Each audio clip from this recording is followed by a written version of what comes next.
Estimados, estimadas estudiantes, en esta presentación vamos a conversar algo sobre los conceptos básicos de la psicología y sus métodos. Y yo estoy utilizando, como pueden ver, unas diapositivas del texto de Psicología de Morris, de la edición 10ª, como base, ¿no? Pero vamos a utilizar en esta clase sobre todo el texto de Landy, de Feldman, en Psicología con aplicaciones a países de habla hispana de Feldman, del que tomaremos las partes más importantes de esta materia.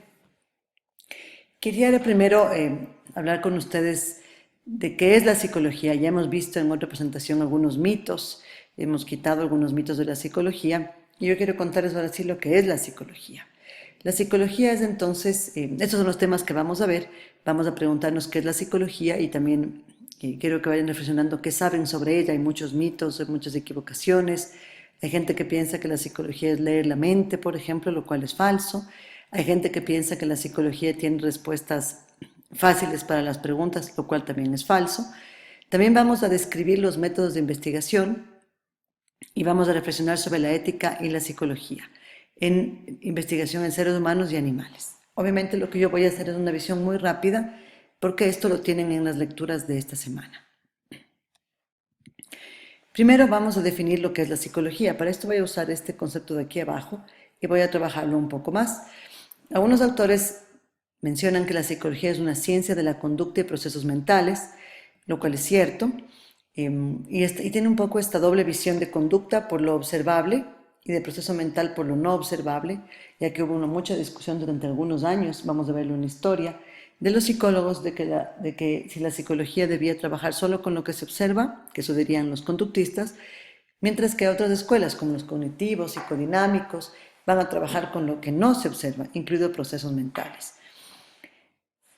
También debemos decir que es una ciencia, de eso vamos a hablar más adelante cuando hablemos del método científico que la hace ciencia, pero sí me interesa que nos demos cuenta que la psicología considera esta conducta en todas sus dimensiones, en sus dimensiones biológicas, en sus dimensiones psicológicas, de mente, psique, en sus dimensiones sociales y culturales. Es decir, la psicología no solamente estudia el comportamiento aislado del individuo, sino en todas las dimensiones que he mencionado, biológica, mental, social y cultural.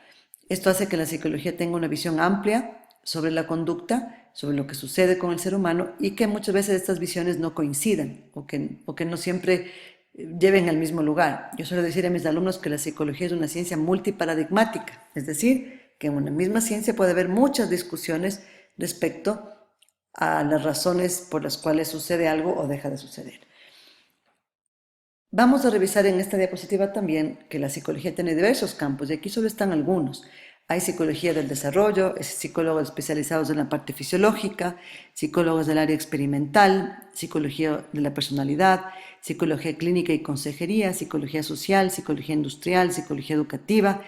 La lista es grande. En Ecuador, quizás las que más se trabajan son la clínica, la industrial y la educativa, aunque hay psicólogos que trabajan en psicología experimental o se especializan en algún área del desarrollo como la infantil.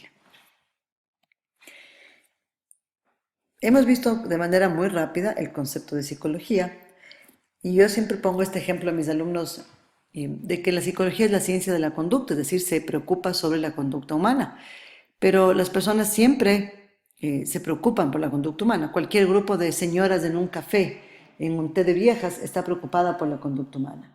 ¿Cuál es la diferencia entre un grupo de señoras en un té y un psicólogo? Pues básicamente esta, el método. La psicología sí se pregunta sobre la conducta humana, pero lo hace a través de una forma ordenada de responder las preguntas. Y esta forma ordenada incluye recoger datos, desarrollar una teoría que podría explicar esos datos y someter esa predicción a pruebas, experimentos, observaciones, encuestas, ¿sí? Por ejemplo, pensemos en la agresividad. ¿Difiere la agresividad entre hombres y mujeres? La observación nos dice que sí. Por ejemplo, si vemos un grupo de niños en la escuela, en el patio de recreo, vamos a ver que hay diferencia de agresividad. Ahora, podemos desarrollar una teoría. Puede haber teorías psicofisiológicas, por ejemplo, la testosterona. Puede haber teorías de la psicología social y cultural, que hable de la norma cultural que empuja al hombre a ser más agresivo.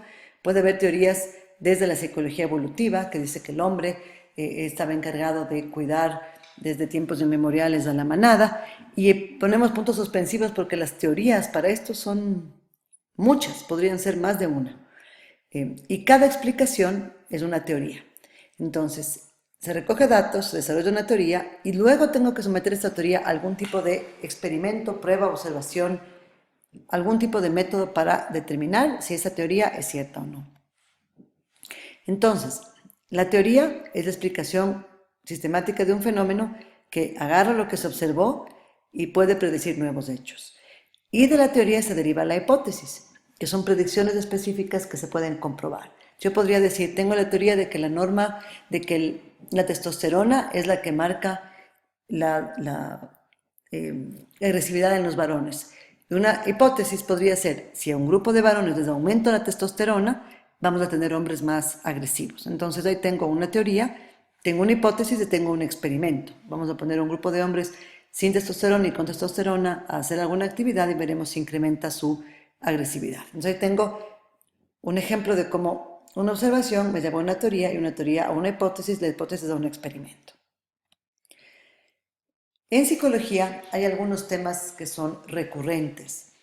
Vamos a hablar un poquito más de metodología, pero que sí sepan que siempre hay un método para investigar qué temas. Estos son algunos de los temas que siempre se discuten en psicología y que no siempre hay acuerdo entre los psicólogos. Entre esos son la diferencia o la relevancia de la persona, de lo interno versus la situación. Por ejemplo, la psicología se da cuenta que los seres humanos nos comportamos de acuerdo al escenario en el que estamos, asumimos un rol y un comportamiento diferente de acuerdo a donde estemos. Entonces, es una pregunta importante en psicología. ¿Cuánto depende de cómo eres y cuánto depende de dónde estás y con quiénes? Otra pregunta fundamental, ¿cuánto es heredado y cuánto es de nuestro entorno? Por ejemplo, la inteligencia, ¿cuánto viene de nuestra herencia, cuánto viene del entorno? Nuestra personalidad. Y todos con los constructos de la psicología hay una enorme discusión entre naturaleza y crianza. Otro de los temas importantes, estabilidad y cambio. ¿Qué cosas son estables en el ser humano? Por ejemplo, la personalidad y hasta qué punto la podemos cambiar. Otro tema importante, diversidad y universalidad. ¿Somos muy diversos como seres humanos o tenemos factores que nos hacen, que son universales? Es otro tema importantísimo en psicología, que hay mucha discusión de qué factores son realmente muy personales y qué factores son universales. Y por último, el tema mente-cuerpo. Existen factores que nos muestran que la mente y el cuerpo están juntos o están separados, que se afectan el uno al otro y cuál afecta más. Entonces, estos son como los temas más importantes dentro de la psicología y los que generan también más debate. Veamos un poquito más acerca de los métodos de la psicología. Ya vimos cuál era la diferencia entre un grupo de señores de Monté y los psicólogos, que son los métodos, y pongamos algunos ejemplos. Acuérdense que la psicología siempre surge de temas. Entonces, por ejemplo, ¿por qué falta la gente al trabajo? ¿Por qué la gente decide votar por un candidato o no? ¿Por qué la gente está contenta o no en su matrimonio? Esos son temas de investigación. Y estos son los métodos que podemos utilizar. Yo los voy a mencionar de manera muy rápida, pero en el material de la semana van a encontrar material de cada uno de ellos. Tenemos observación naturalista, es decir, observar a las personas en sus situaciones naturales, ¿no? En su entorno natural. Podemos hacer un estudio de caso, es decir, agarrar una persona o un grupo pequeño de personas y hacer un estudio a fondo, muy a fondo, de un caso particular, por ejemplo, de una pareja a lo largo de toda su vida y ver qué factores de satisfacción marital tienen. Podemos hacer encuestas, eso es una forma descriptiva, podemos hacer preguntas a un grupo, por ejemplo, de parejas, y averiguar por qué estas parejas son felices, averiguar por qué votan las personas por un candidato o por qué faltan las personas. Podemos hacer investigación correlacional, buscando qué factores se correlacionan unos con otros. Por ejemplo, yo puedo averiguar si las parejas que se parecen más en valores están más satisfechas. Hago una encuesta de valores y luego veo satisfacción y correlaciono los dos factores. También puedo hacer investigación experimental, es decir, puedo hacer un experimento para determinar por qué, vamos a poner el tema de emisión del voto, si una persona que ha visto más propagandas de un candidato vota por él o no. Por ejemplo, entonces, Someto a un grupo de personas a mucha estimulación de propagandas y a un grupo no, y finalmente veo la diferencia entre su votación. Entonces, estoy poniendo ejemplos de diferentes formas, vamos a ver a lo largo de esta materia, experimentos que se han hecho, pero para que vean que existen muchos métodos para llegar a conclusiones. Y por último, en psicología se utilizan métodos múltiples. Es posible que utilices experimentos, hagas correlación, hagas observación, o sea, no es una ciencia que excluye diferentes métodos. Es muy importante que cuando hacemos psicología, cuando hacemos investigación, hagamos, por ejemplo, si vamos a hacer encuestas, muestreos que tengan dos características, aleatorios y representativos. Aleatorio significa que todos los miembros del grupo tengan la misma posibilidad de ser incluidos, y representativos que realmente representen la diversidad del universo, ¿sí? No tiene sentido aplicar una encuesta a un grupo que no representa la complejidad de todo el universo. Entonces, cuando hacemos investigación, como la pregunta que está aquí, cuando hacemos una investigación que se quiere generalizar, debemos tener cuidado. Por ejemplo, si tú haces una investigación a pocos miembros, a pocas personas, a pocos casos, generalmente de tipo cualitativo, haciendo preguntas, haciendo entrevistas, tú no puedes generalizar lo que saques. Ahora, sí puedes generalizar un poco más cuando estás haciendo encuestas o experimentos, y en el experimento, por ejemplo, se repiten los resultados, o en la encuesta, la que estás aplicando, se está haciendo con una población muy grande que representa a la población general. Entonces, hay que tener mucho cuidado, y eso nosotros que tenemos libros en Estados Unidos, siempre tenemos la pregunta de si es que esto se repite en el Ecuador de la misma manera, y por eso es importante hacer investigación local. Y finalmente, me parece que estamos en las últimas diapositivas, hay un tema de ética también importantísimo. En personas, vamos a revisar, voy a darles acceso a los elementos de APA para hacer investigación con personas, que básicamente van a pedir consentimiento informado, van a pedir que no se haga más daño, van a pedir que los beneficios de la investigación justifiquen cualquier incomodidad, y que las personas no sean engañadas o no reciban ningún daño y que tengan posibilidad de retirarse en cualquier momento de la investigación. Esas son un poco de manera muy rápida las bases de la investigación con personas.